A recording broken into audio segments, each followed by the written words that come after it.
అప్పటిదాకా తన ఫ్రెండ్స్ అందరితో తన మెహందీ ఫంక్షన్ని ఎంజాయ్ చేసి అప్పుడే తన రూమ్లోకి వచ్చి డోర్ లాక్ చేసుకొని డ్రెస్సింగ్ రూమ్ టేబుల్ ముందు కూర్చొని, ఓ గాడ్, అసలు ఇంత హెవీ ఆర్నమెంట్స్ అందరూ ఎలా వేసుకుంటారో ఏంటో, నాకైతే 1 గంట వేసుకోవడానికే అమ్మో అనిపించింది అని తన నెక్ చైన్ తీస్తూ ఉన్న షాన్వి ఒక్క క్షణం ఆగి, సార్థక్, నువ్విక్కడే ఉన్నావని నాకు తెలుసు, కానీ ఎక్కడున్నా సరే ఇక్కడికి రా అని అంటుంది.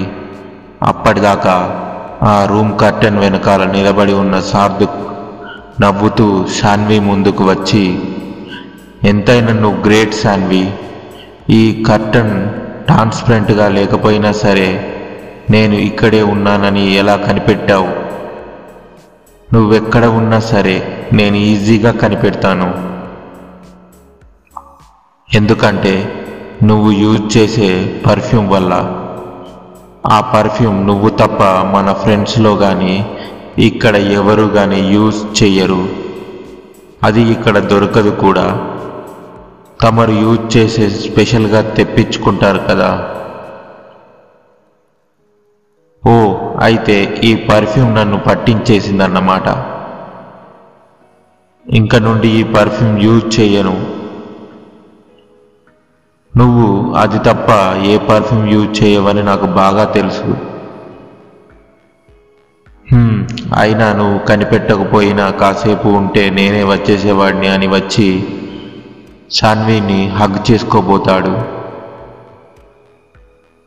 షాన్వి వెంటనే, అసలు నువ్వు ఇక్కడికి ఎందుకు వచ్చావు? ఆంటీ ఏం చెప్పారు పెళ్ళికి ముందు?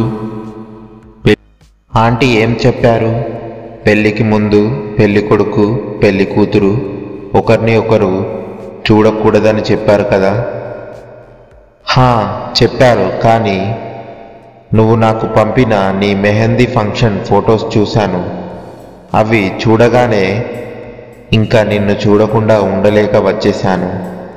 అయినా ఈ ఒక్కరోజు ఆగితే మన ఇద్దరం పెళ్ళి అయిపోతుంది కదా.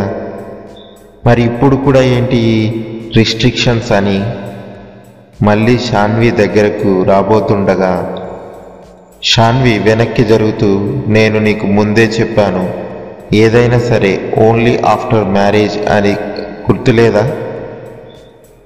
Shanvi, please at least 1 kiss. No way. అసలు మనది లవ్ మ్యారేజేనా అని నాకు డౌట్ వస్తుంది. షాన్వి సీరియస్గా చూసేసరికి, ఓకే ఏదో జోక్ చేశాలే, అయినా నాకు కూడా నువ్వు పెట్టిన ఈ కండిషన్ బాగా నచ్చింది. చాలా మోడ్రన్గా ఉండే నువ్వు ఈ విషయంలో మాత్రం అంత స్ట్రిక్ట్గా ఉంటుంటే ఫస్ట్లో ఆశ్చర్యంగా అనిపించింది, తర్వాత అలవాటు అయిపోయింది. And I like it. అయినా ఈ ఒక్కరోజు తర్వాత నువ్వు ఆగమన్నా కూడా నేను ఆగను.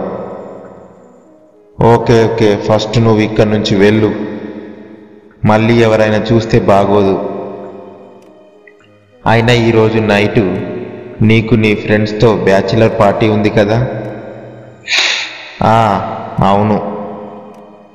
ఓకే, నువ్వు ఎక్కువ డ్రింక్ చేయకు.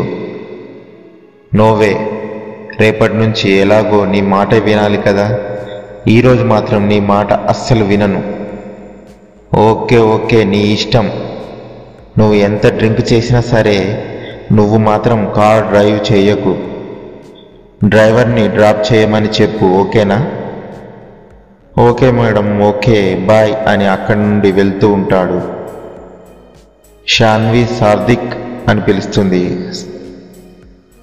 సార్థక్ వెనక్కి తిరిగి చూస్తాడు. I love you too boy అని అక్కడి నుండి వెళ్తాడు. ఆ రోజు నైట్ సార్థక్ వాళ్ళ ఫ్రెండ్స్తో పార్టీ బాగా ఎంజాయ్ చేసి తన కారు దగ్గరికి వస్తాడు. తన కారు డ్రైవర్ కోసం చాలాసేపు అక్కడ వెయిట్ చేస్తాడు. తాను ఎప్పటికీ రాకపోయేసరికి తనే కారు డ్రైవ్ చేసుకుంటూ ఇంటికి వెళ్తాడు. సార్థక్ కళ్ళు మూసుకొని ఓ మై గాడ్, ఎంత హెడేక్గా ఉంది, కళ్ళు కూడా తెరవలేకపోతున్నా, నిన్న నైట్ బాగా డ్రింక్ చేసినందుకు అనుకుంటా, అర్జెంటుగా హ్యాంగ్ ఓవర్ తగ్గడానికి ఏదో ఒకటి తాగాలి, లేకపోతే ఈ తలనొప్పితో చచ్చిపోయేలా ఉన్నా అని అనుకుంటాడు. అప్పుడే ఎవరో అక్కడ ఇద్దరు గట్టిగా నవ్వుతున్నట్లు నవ్వులు వినిపిస్తాయి. వాటిని విని సార్థక్కి కోపం వచ్చి, ఎవరు మీరు, ఎందుకలా నవ్వుతున్నారు అని అంటాడు. అక్కడున్న ఇద్దరిలో ఒకరు ఆల్రెడీ చనిపోయిన నువ్వు చచ్చిపోయేలా ఉన్నాను అని అంటూ ఉంటే నవ్వు రాకుండా ఉంటుందా ఏంటి? ఎవరికైనా నవ్వు వస్తుంది, మాకు కూడా వచ్చింది, నవ్వుతున్నాము అని మళ్ళీ నవ్వుతున్నారు. సార్థక్, ఏంటి నేను చచ్చిపోయానా?